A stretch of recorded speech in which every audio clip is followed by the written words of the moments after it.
The church bells ring in formation as God commands order unto them. Sermons prepared to declare his reverent glory with honor for the King of men. My world revolves around the solar system you put into action, as I pray each morning to moon, clasping my hands with passion.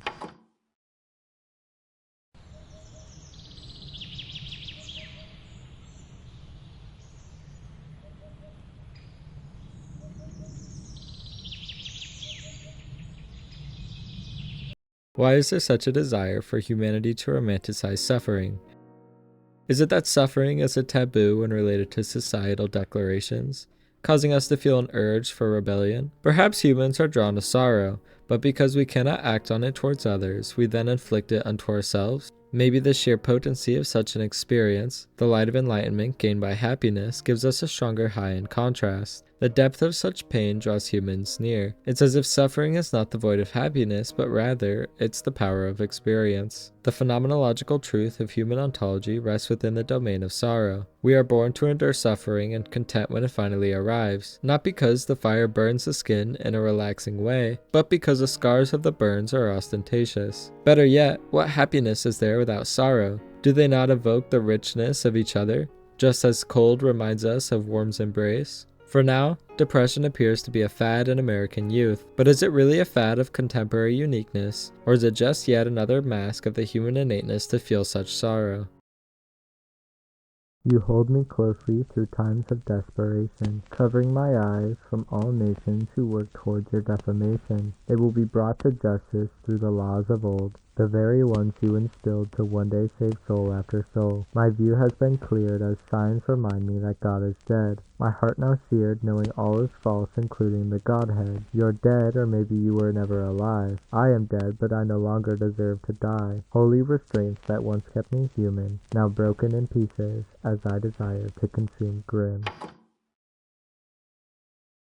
Posters and photos of soldiers enduring great agony during the heat of war were commonplace in art and grand expression before modern generations romanticized them. Before that, paintings, books, poems, and stories all told of depressed Victor Frankenstein whose light was extinguished every time he reached out. Or of the mice and men as Lenny, a soul too good for the world he was born into, was euthanized by the one he trusted most. Or the great Gatsby as love both built and ended the life of the powerful James Gatsby, all pitiful in their own realm, yet all vivid enough to see in the dark. It's as if the soft gloom of the blues stands out from red's rage and yellow's bliss as the only unique hue. We are who we are, human and suffering.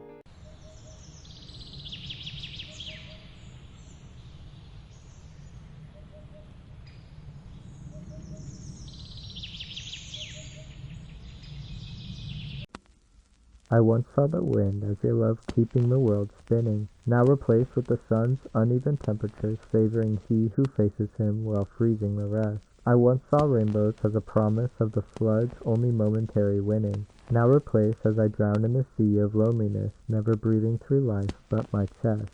I once felt your presence while kneeling at the chapel singing hymnals of your coming again, now replaced with the pills I take to keep the depression at bay. I once felt your spirit as I read the Old Testament to the New, beginning to end, now replaced with articles of McCutcheon and Smith using your useless name in vain. The sky falls now like never before. Your arms don't hold the world together anymore. So my world and the world of many is all but scorn. Not knowing right from wrong, my life is torn.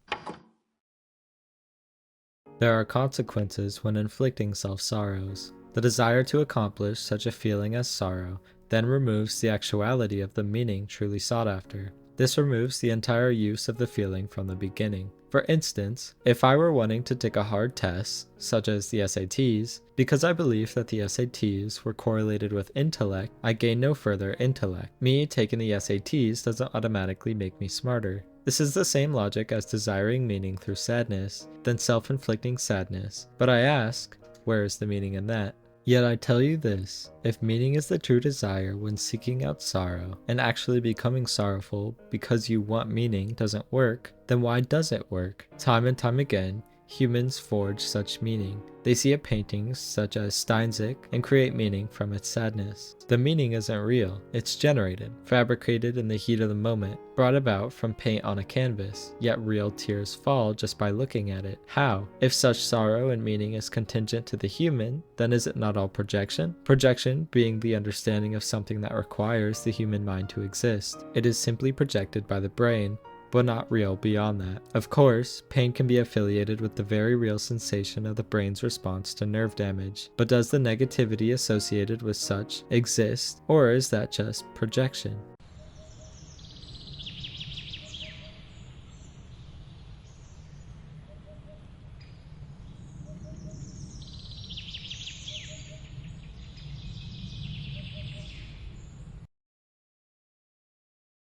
I yearn for your presence to once again grace my domain, a presence of holy imagination that once separated projection from pain. There is all but you now, Lord, all but truth now, Lord. To believe is to see, and to see is to open your eyes. I rest in a world of blinded mass, hopelessly reaching for the sky. Though I strain myself during times of sun and rain, in retrospect I wish I had just listened to my brain. I take what I want, knowing the alternative is no different. Tell me what's bad and good, and I'll remind you its opinion.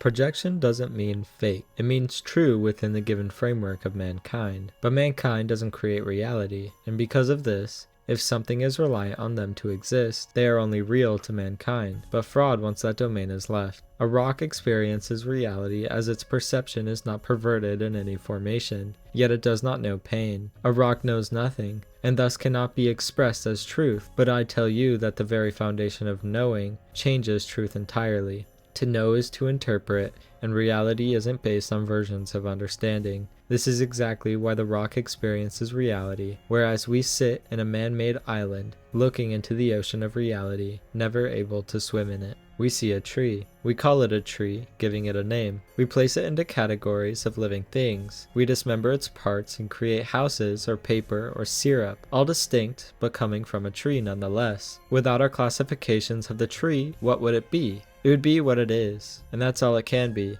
To call it a tree is to take away any other name it could have. To categorize it is to remove other possible categories for it. To generate new things from it is to distort its originality. The tree is not what we call it, but instead, it's what it is and always has been, itself. Blaise Pascal explains how man is so great for knowing, unlike the universe. What is it in us that feels our misery if not greatness? A tree does not know that it is miserable. And he is right. A tree does not know that it is miserable. Yet misery does not exist beyond us. So are we so great if our greatness comes from recognizing fiction?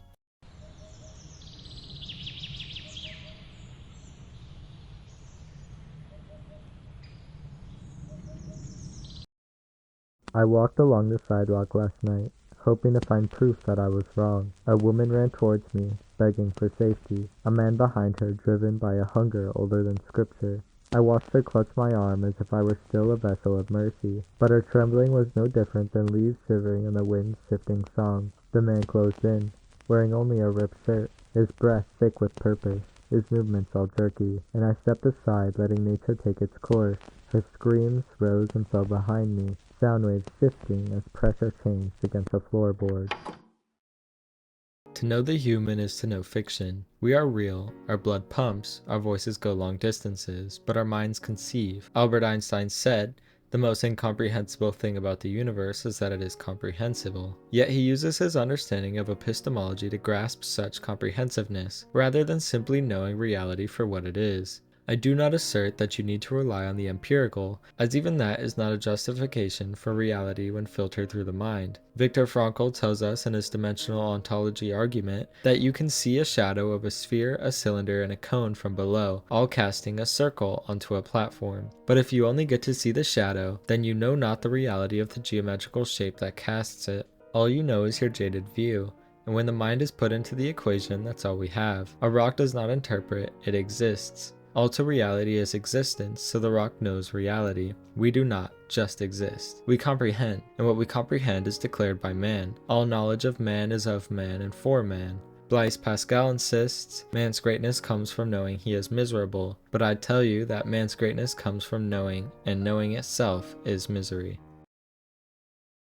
I wander today as a withered soul of matter and energy, looking only in a mirror for advice to comfort me, as you are now dead or perhaps you never were to be, and I am grieving the life that I deserve to see. All hate me, but hate is all they feel, some versions more sigh than others. To know is to suffer like corroding steel, but bliss be upon those who never even bothered. God is now fake, or perhaps he was forever, and I've lost myself, no longer different from my sisters or my brothers. Man and animal alike, life and non-life akin, my breath of nitrogen and oxygen combined, my whole life held together only by skin.